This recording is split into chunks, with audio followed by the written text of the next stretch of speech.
Bonjour, bienvenue dans cette nouvelle vidéo.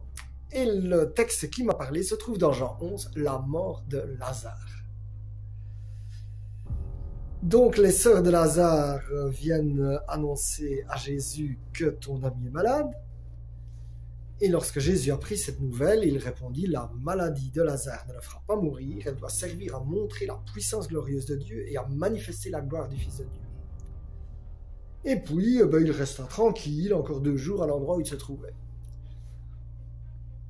Jésus n'a pas l'habitude de se presser ni de s'agiter, et donc on peut sembler, parfois dans notre vie, on a aussi cette impression que Jésus n'a pas l'air de sembler de s'agiter.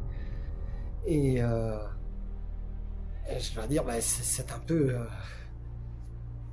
stressant quand on vit ça qui ne s'agite pas. Je vous avais raconté là il y a 15 jours avec le Blablacar qui n'était validé que... le Blablacar du retour qui n'était validé qu'à l'aller. Une autre chose que quand j'étais dans la prière sur ce passage, sur toute cette réflexion par rapport à l'attente, parce qu'évidemment il y a un temps pour chaque chose, etc.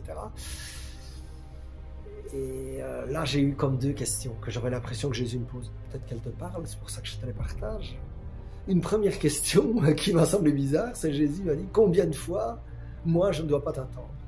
Et ça m'a quand même touché, parce que je me plains quand le Seigneur me fait attendre, mais combien de fois il ne doit pas m'attendre avant que j'obéisse, que je grogne, que je lis, et que finalement, avant que j'arrive à céder, alors que l'expérience me montre que c'est le bon plan d'obéir au Seigneur, c'est le bon plan.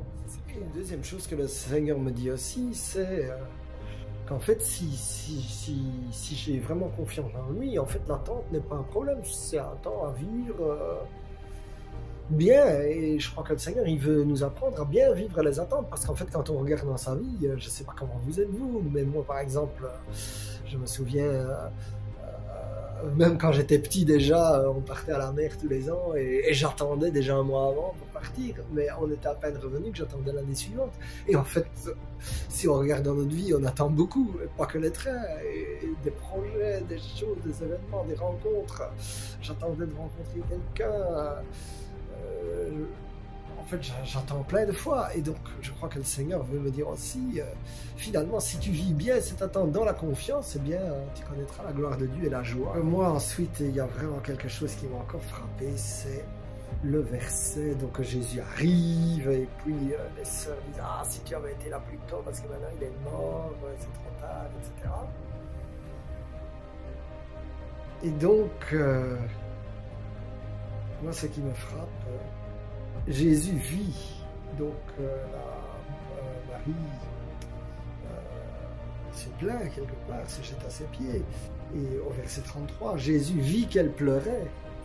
Il en fut profondément ému et pleuré, et troublé, pardon. Et au verset 35, c'est ce verset vraiment super puissant, Jésus pleura.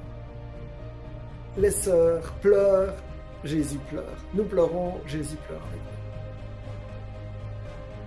Et c'est vraiment, vous voyez comment il les met dans le verset 36. Eh bien, si Jésus pleure avec nous, c'est exactement pour la même raison. C'est parce qu'il nous aime. Et la bonne nouvelle, c'est qu'ensuite, Jésus va dire au verset 39, enlevez la pierre.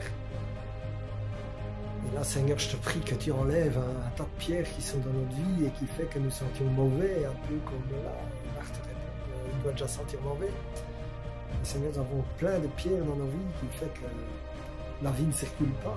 Et Seigneur, je demande vraiment que tu viennes m'appeler et que tu viennes dire: Jean, sors de là, comme tu as dit Lazare, sors de là, sors de tes victimisations, sors de tes colères, tes rancœurs, sors de tes culpabilités, sors de là.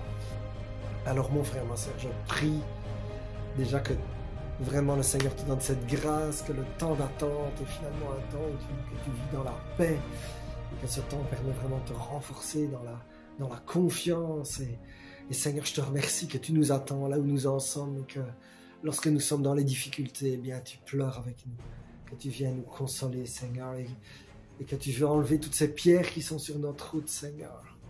Souvent des pierres que nous avons parfois mis nous-mêmes, les circonstances peuvent les avoir mis, mais parfois nous les avons mis nous-mêmes, et toi tu es toujours prêt, Seigneur, à venir nous aider, Et tu ordonnes que cette pierre roule, qu'elle dégage, que nous puissions sortir de notre tombeau pour aller vers ta lumière et vers ta vie. Alors mon frère, ma sœur, que la vie de Jésus soit sur toi, soit bénie. Amen, amen, amen.